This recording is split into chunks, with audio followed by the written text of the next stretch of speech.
In Shadowrun 5th edition, a spirit is obligated to assist its summoner in certain tasks. Whether this obligation is willing or compulsory, the spirit will owe a number of services to the summoner. In order to get the best use out of your spirits, you'll need to know the basic rules regarding spirit services.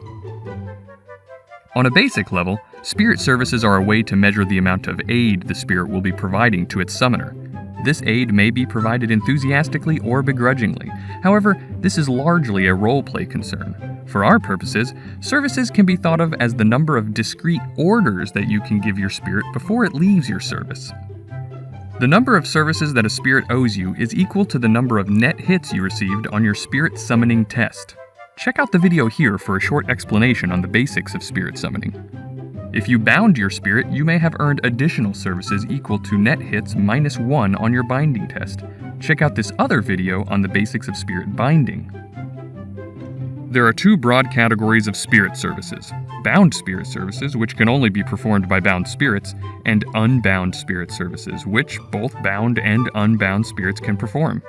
I'll start with unbound spirit services, since all spirits can do these.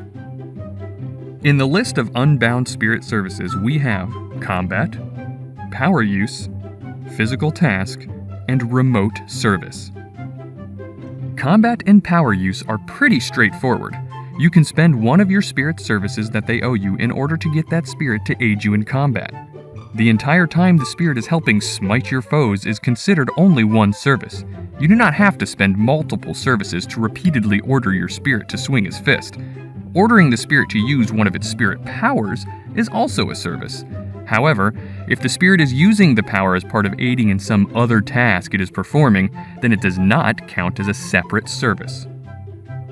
Asking a spirit to perform a physical task is another type of service.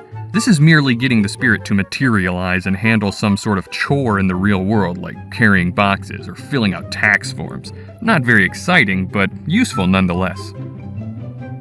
The last unbound spirit service is the remote service. You see, a spirit has a range of distance it can freely travel. The spirit's range is equal to the summoner's magic rating times 100 meters. A remote service is simply any service you ask a spirit to perform which is outside of the spirit's range. So, if you ask your spirit to go pick up your dry cleaning in the next town over, it's a remote service. It is very important to note that an unbound spirit will be set free after performing a remote service, regardless of the number of services remaining, so try and make it your last service request. Bound spirit services include anything that an unbound spirit can do, aiding in alchemy, sorcery, and study, as well as spell sustaining and spell binding. There is a small difference in the way a bound spirit performs unbound spirit services. A bound spirit does not get set free after performing a remote service. This is a very useful fact and means you can send your bound spirits on all sorts of errands around the world without worry of losing them. When a bound spirit aids with alchemy, sorcery, or in study, then the summoner gets to add the spirit's force as a dice pool modifier to the corresponding alchemy, spellcasting, ritual spellcasting, or learning tests. It is also important to note that the type of the spirit must match the task at hand. A fire spirit cannot aid in learning or casting a healing spell. See pages 279 and 280 of the SR5 Core Rulebook for spirit types and their corresponding magical affinities. Bound spirits can also help you by sustaining spells for you. Instead of you taking the -2 dice pool modifier for sustaining the spell, the spirit will now take that modifier while it sustains the spell for you. It's like a spell battery. For each spent service, a spirit can sustain a spell for a number of combat turns equal to its force. Finally, bound spirits can perform spell binding. This is basically the same as spell sustaining, only it is for an indefinite period of time. There is a trade-off with this service though. For every day that the spirit spends binding your spell, it will permanently reduce that spirit's force by 1. If the spirit's force is reduced to 0 during this service, then it will disappear forever.